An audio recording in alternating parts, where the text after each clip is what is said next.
मार्च 1413 England सम्राट Henry fourth की बीमारी कारण मृत्यु हो गई। इसके बाद उसका बड़ा बेटा हेनरी फाइव इंग्लैंड का सम्राट बना, जिसने लोलार्डो को सफाया कर बरसों से बंद पड़ी फ्रांस और इंग्लैंड के बीच 100 वर्षीय युद्ध को पुनः आरंभ कर दिया। इस वीडियो में हम हेनरी फाइव के शासनकाल के बारे में ही समझेंगे। वीडियो अंत तक देखें। शुरू करते हैं।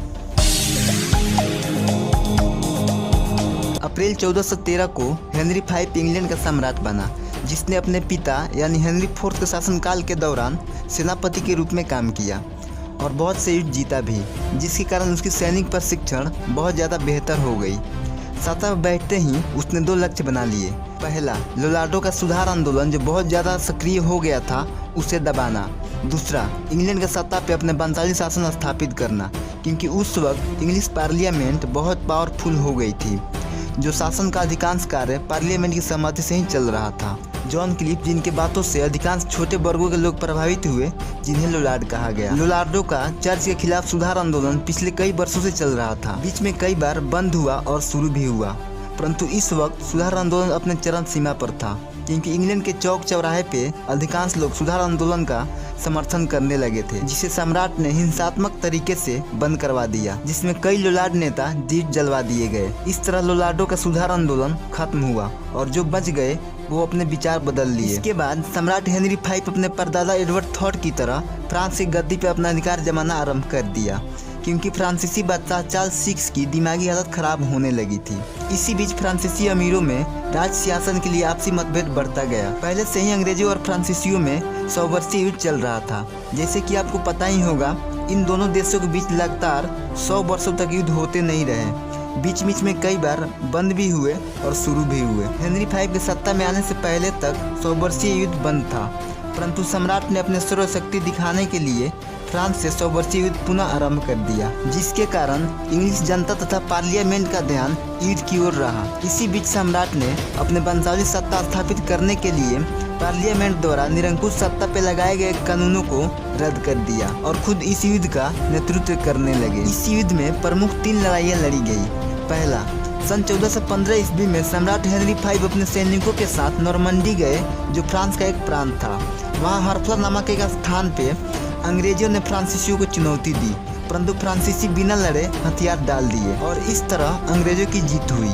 इसके बाद अंग्रेज कैले नामक एक राज्य की ओर प्रस्थान किए, परंतु फ्रांसीसियों ने वहाँ अंग्रेजों का सामना किया, जिसका कोई निर्णय नहीं निकला। दोनों सेनाएं वापस बुला ली गई। इसके बाद दूसरी लड़ाई अक्टूबर 1415 को अग्निकोटा में हुई, जिसे बैटल ऑफ अग्निकोटा के नाम से जाना जाता है। इस युद्ध में अंग्रेजों की जीत हुई। इसके 2 साल बाद हेनरी फाइव फिर एक बार नॉर्मंडी की एक नगर रोन पे कब्जा कर लिया। इस समय तक फ्रांसीसी अमीरों की आपसी मतभेद अपने चरम पे था। रोन हारने के बाद भी उनमें आपसी तालमेल नहीं हुआ और ये आपस में 2 गुट बन गए। पहला बरगंडी वालों का, दूसरा ऑर्लियंस वालों का। अवसर पाकर ऑर्लियंस वालों ने बरगंडी के शासक ड्यूक को मार डाला। इसका बदला लेने के लिए ड्यूक का बेटा ड्यूक फिलिप ने अंग्रेजों से मित्रता कर ली और अंग्रेजों का साथ देना आरंभ कर दिया। इससे अंग्रेजों की शक्ति और बढ़ गई, जिसके कारण अंग्रेजों ने ऑर्लियंस वालों पे हमला बोल दिया, परंतु ऑर्लियंस लोग बिना लड़े अंग्रेजों से संधि कर लिए, जिसे ट्रीटी ऑफ ट्राय के नाम से जाना गया। इस संधि के तहत फ्रांसीसियों यानी ऑर्लियंस वालों का कुछ क्षेत्र अंग्रेजों के नियंत्रण में आ गया, जिससे बरगंडी का ड्यूक फिलिप शासन करने लगा। इसी बीच हेनरी फाइव, जो अभी शादीशुदा नहीं था, उसने फ्रांसीसी सम्राट चार्ल्स VI की बेटी कैथरीन से विवाह कर लिया। इस तरह वो अपने ससुर का उत्तराधिकारी भी फ्रांसीसियों द्वारा स्वीकार कर लिया गया। इसका परिणाम ये हुआ कि फ्रांस के उत्तरी भागों पे अंग्रेजों तथा बरगंडी वालों का अधिकार हो गया, परंतु चार्ल्स का एक बेटा भी था जिसका नाम डफिन था। वो ऑर्लियंस वालों के साथ दक्षिण में अंग्रेजों तथा बरगंडी वालों के खिलाफ सेना तैयार कर रहा था, जिसका मुख्य उद्देश्य था अंग्रेजों को फ्रांस से बाहर करना और देशद्रोहियों को कड़ी से कड़ी सजा देना। परंतु ये बात सम्राट हेनरी फाइव को पता चल गई। उसने अपने नेतृत्व में ऑर्लियंस वालों के साथ युद्ध छेड़ दिया, जिसमें हेनरी बुरी तरह से घायल हो गया। अगस्त 1422 को हेनरी फाइव की सेंटा द विंसेस किले में मृत्यु हो गई। उसके मृत्यु के 2 महीने बाद उसका ससुर चार्ल्स VI भी परलोक सिधार गया। इसके बाद उसका बेटा हेनरी VI मात्र 4 महीने की आयु में इंग्लैंड तथा फ्रांस का सम्राट बना, जिसे हम नेक्स्ट पार्ट में समझेंगे।